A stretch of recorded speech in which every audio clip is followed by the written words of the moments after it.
अपने कुछ विचार आपके साथ साझा करना चाहूंगा। आजादी का असली मतलब वही जान सकता है जिसने कभी गुलामी की हो। हम सौभाग्यशाली के में स्वतंत्र भारत में जन्म लिया। यूं तो आजादी की लौ 1857 में ही चल चुकी थी, जो वर्षाल बनकर 1947 में भारत को आजाद कराई। प्राचीन, मध्यकालीन, वर्तमान भारत की उदाहरणों से स्पष्ट करना चाहूंगा कि जब हम फिरंगियों के फेरे में फंस गए थे तब रंग बसंती चोला की एक आवाज पर टोलों के टोले उमड़ आ गए थे। उनके वंदे मातरम के नारों से खून में आने वाला 5-5 डिग्री का तूफान अंग्रेजी शासकों की जड़ों में तूफान ला देता था। लोग मर जाते, मिट जाते, फांसी चढ़ जाते, वो लोग भी अपनी देशभक्ति साबित कर रहे होते थे, क्योंकि उस दौर की देशभक्ति की कसौटी यही थी। उसके बाद 62, 65, 71 और 99 के युद्धों में अपना सुहाग गवा देने वाली औरत घर के हालात ये हो जाते थे कि प्यार भी भरपूर गया, मांग का सिंदूर गया, मांग का सिंदूर गया। नन्हे नौनियालों की लंगोटियां चली गई, छोटी छोटी बेटियां की चोटियां चली गई। बाप की कमाई गई, भाई की पढ़ाई गई। ऐसा एक विस्फोट हुआ, पता ही नहीं चला। जिस्म की कई बोटियां चली गई, जिस्म की कई बोटियां चली गई।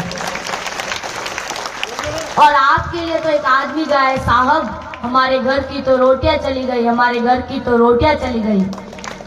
वाले हालात पैदा हो जाने के बावजूद भी एक माँ अपने बेटे को दुश्मनों की धज्जियां उड़ाने के लिए भेज देती थी और उसे पत्र लिखाकर कहती थी कि अम्मा ने पत्र लिखा बड़े ही चाव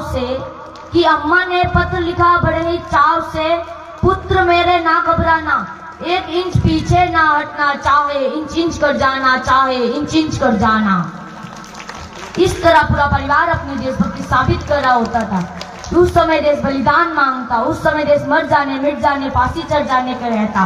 परंतु आज देश मर जाने को नहीं, मिट जाने को नहीं, फांसी चढ़ जाने को नहीं कहता, बल्कि मेरे विचारों में यदि कोई व्यक्ति अपना काम पूरी ईमानदारी, पूरी मेहनत और पूरी लगन से करे तो वही असली देशभक्ति है।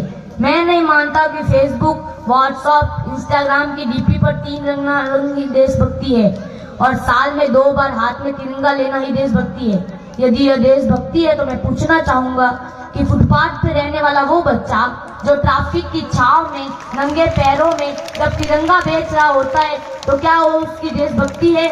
यह उसकी देशभक्ति नहीं, यह उसके पेट की शक्ति है जो ऐसा उसे करने पर मजबूर कर रही है। उस बच्चे के विचारों में यह है कि ना मस्जिद को जानते हैं, ना सिवालों को जानते हैं, ना मस्जिद को जानते हैं, ना सिवालों को जानते हैं। जो पेट के भूखे होते हैं ना साहब, वो सिर्फ रोटी के निवालों को जानते हैं, वो सिर्फ रोटी के निवालों को जानते हैं। अपने समाज, अपने देश, अपने राष्ट्र के लिए जो समर्पण का भाव है वह असली देशभक्ति है। और हमारी असली देशभक्ति हमारी देश की शक्ति है कि हर देशद्रोही समझ सके, अगर तू परिंदा है तो ये आसमान तेरा है, अगर तू दरिंदा है तो शमशान तेरा है। भाईचारे से रहना है तो रह इस जमीन पर, वरना ये कब्र भी तेरी और ये कब्रिस्तान भी तेरा है और ये कब्रिस्तान भी तेरा है। इस वीरों की भूमि पर बहुत वीरों ने जन्म लिया। उनमें से एक है, आओ झुककर सलाम करें उन्हें जिनकी जिंदगी में ये मुकाम आया। किस कदर खुश नसीब है वो लोग जिनका लहू भारत के काम आया। भारत माता की, भारत माता की।